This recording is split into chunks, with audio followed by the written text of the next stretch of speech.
तलाक दूंगी, लेकिन मेरी भी एक शर्त है। जब मैं रात को घर पहुंचा तो मेरी पत्नी ने खाना लगाया। मैंने उसका हाथ अपने हाथों में लिया और कहा, मुझे तुमसे कुछ ज़रूरी बात कहना है। वो शांत बैठकर खाना खा रही थी। उसकी आंखों में कुछ दर्द सा साफ नजर आ रहा था।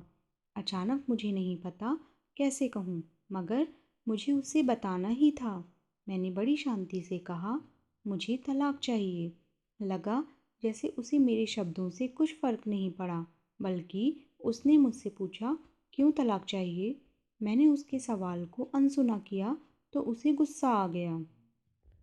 उसने चम्मच उठाकर फेंक दिया और ज़ोर से चिल्लाई, तुम इंसान नहीं हो। उस रात हमने एक दूसरे से बात नहीं की। वो रो रही थी। मुझे पता था कि वो जानना चाहती थी कि आखिर ऐसा क्या हुआ जो हमारा रिश्ता टूटने की कगार पर आ गया। पर मेरे लिए उसके सवालों का जवाब दे पाना नामुमकिन था। मैं अब किसी और से प्यार करने लगा हूँ। अब मुझे उससे प्यार नहीं रहा। मैंने उसे उसके बरसों के प्यार की सजा दी थी। भरे मन से मैंने तलाक के पेपर तैयार किए। उसमें लिखा था कि वह पूरा घर, कार और कंपनी की 30% शेयर ले सकती है इस तलाक के बदले में। लेकिन उसने उन पेपर्स को देखा और उनके टुकड़े टुकड़े कर दिए। वो औरत जिसने मेरे साथ जीवन के 10 साल बिताए थे, वो आज मेरे लिए अनजान हो चुकी थी। मुझे इन 10 सालों का जो उसने मेरे लिए बर्बाद किए, मगर मैं क्या करूं? जो हो चुका उसे मैं बदल नहीं सकता था, क्योंकि मैं किसी और से, अपनी पत्नी से भी ज़्यादा प्यार करने लगा था। आखिरकार उसके सब्र का बांध टूट गया और वो फूट फूट कर मेरे सामने रोने लगी। मेरे लिए उसका रोना एक तरह से उसकी रिहाई की तरह था। तलाक की ये बात जो कई दिनों से मुझे परेशान कर रही थी, अब बिल्कुल साफ हो चुकी थी। अगले दिन मैं काफ़ी देर से घर आया। मैंने देखा कि वो टेबल पर बैठकर कुछ लिख रही थी। मैंने शाम का खाना नहीं खाया था, लेकिन फिर भी मैं सीधे ऊपर जाकर अपने कमरे में सो गया, क्योंकि पूरा दिन प्रिया के साथ रहने और कई जगह घूमने के बाद मैं थक गया था। वो शायद रात को उसी टेबल पर लिखते लिखते सो गई थी। सुबह उसने तलाक देने की शर्तें बताई। वो मुझसे कुछ भी नहीं लेना चाहती थी। उसे सिर्फ तलाक से पहले 1 महीने का समय चाहिए था। उसने आग्रह किया कि इस 1 महीने में हम दोनों वही पुराना वाला जीवन जिएंगे जितना संभव हो सके, क्योंकि आने वाले महीने में हमारे बेटे की परीक्षा है। वह नहीं चाहती थी कि हमारे टूटे रिश्ते का प्रभाव उसकी पढ़ाई पर पड़े। मुझे भी यह ठीक लगा, मगर वो कुछ और भी चाहती थी। जैसे शादी के दिन मैं उसे उठाकर अपने शयन कक्ष तक ले गया था, उसी तरह हर रोज़ 1 महीने तक मैं उसे शयन कक्ष से उठाकर मुख्य द्वार तक ले जाऊं। मुझे लगा यह पागलपन है, मगर इन आखिरी दिनों को थोड़ा अच्छा बनाने के लिए मैंने उसकी यह शर्त स्वीकार कर ली। मैंने प्रिया को अपनी पत्नी की सभी शर्तें बताईं। वो हंसने लगी। उसे लगा मेरी पत्नी कितने भी तरीके अपना ले, तलाक होना तो तय है। मेरी पत्नी और मैं किसी से भी इस दौरान नहीं मिले थे, लेकिन उस दिन जब मैं उसे पहली बार उठाकर गेट तक लेकर गया तो हम दोनों काफ़ी अजीब महसूस कर रहे थे। पीछे से हमारा बेटा भी खिलखिलाकर खुश हो रहा था। अगले दिन यह काम थोड़ा सामान्य और आसान हो गया। वह मेरे सीने से लगी थी और मैं उसकी खुशबू महसूस कर रहा था। ऐसा लगा जैसे कई दिनों बाद मुझे ये खुशबू मिल रही थी, या फिर कई दिनों से मैंने उसके होने का महसूस नहीं किया था।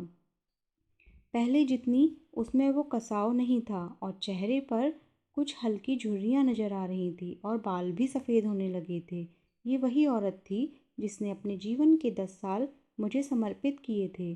चौथे दिन जब मैंने उसे उठाया तो वो पुरानी रोमांच लौटने लगी थी। 5वें और छठे दिन वो पुराना प्यार फिर जागने लगा। मैंने प्रिया को इस बारे में कुछ नहीं बताया था।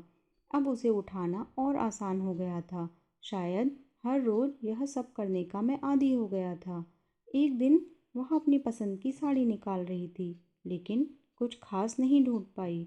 उसने सांस भरते हुए कहा कि उसके सारे कपड़े बड़े पड़ने लगे हैं। तब मुझे पता चला कि वह काफ़ी दुबली हो गई है और इसलिए मैं उसे आसानी से उठा पा रहा हूँ। मेरे दिल को एक झटका सा लगा। उसने अपने दिल में काफ़ी सारा दर्द छुपा रखा था। पता नहीं कैसे मैं आगे बढ़ा और उसके सिर को छूकर देखा।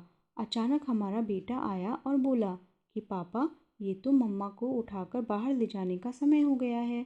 उसके लिए अपने पापा द्वारा मम्मा को इस तरह उठाकर ले जाते हुए देखना जीवन का अभिन्न हिस्सा बन गया था। मेरी बीवी ने हमारे बच्चे को बुलाया और ज़ोर से उसे गले लगा लिया। मैंने अपना चेहरा दूसरी तरफ कर लिया। मुझे लगा कहीं मैं अपना निर्णय न बदल लूं। मैंने अपनी पत्नी को रोज़ की तरह उठाया और बेडरूम से सिटिंग रूम होते हुए हॉल तक लाया। उसने प्यार से अपने दोनों हाथ मेरी गर्दन के आसपास रख दिए। मैंने उसे ज़ोर से पकड़ रखा था, बिल्कुल हमारे सुहागरात की तरह, मगर उसका इतना कम वज़न मुझे परेशान कर रहा था। महीने के आखिरी दिन जब मैंने उसे उठाया तो मेरे लिए एक कदम भी चल पाना मुश्किल हो रहा था। हमारा बेटा स्कूल जा चुका था। मैं अपनी कार से ऑफिस गया और कार से कूदकर बाहर आ गया बिना कार को लॉक किए। मुझे डर था कि अब एक पल की भी देरी मेरा इरादा बदल देगी। मैं ऊपर गया। प्रिया ने दरवाज़ा खोला और मैंने उससे कहा, सॉरी प्रिया, अब मैं अपनी पत्नी से तलाक नहीं लेना चाहता। उसने मुझे देखा और मेरे सिर पर हाथ फेरकर कहा, तुम्हें बुखार तो नहीं है? मैंने उसका हाथ हटाया और कहा, सॉरी प्रिया, अब मुझे अपनी पत्नी से तलाक नहीं चाहिए। हमारी शादीशुदा ज़िंदगी शायद हम दोनों के ध्यान न देने की वजह से बोरिंग हो गई थी, लेकिन इसका मतलब यह कतई नहीं है कि हम एक दूसरे से प्यार नहीं करते।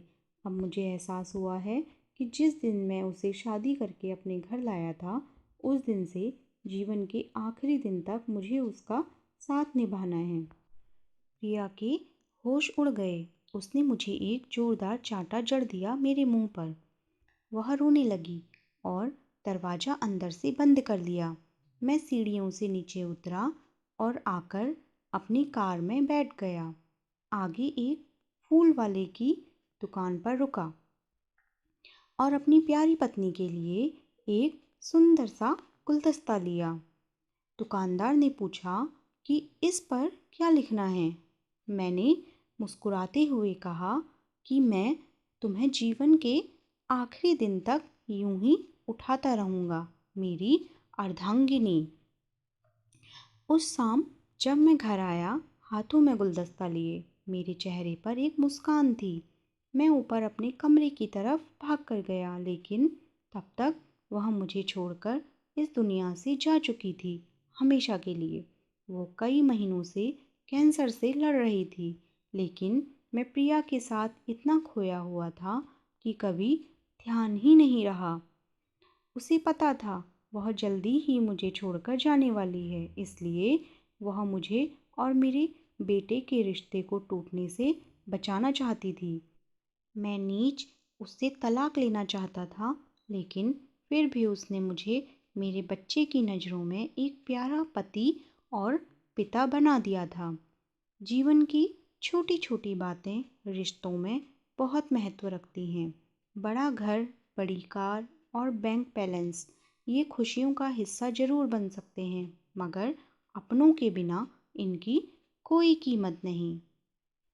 दोस्तों, आज की ये कहानी आप लोग को कैसी लगी? कमेंट करके ज़रूर बताइएगा। अच्छी लगी तो इसे शेयर कीजिएगा और मेरे चैनल को सब्सक्राइब कीजिएगा। Thank you.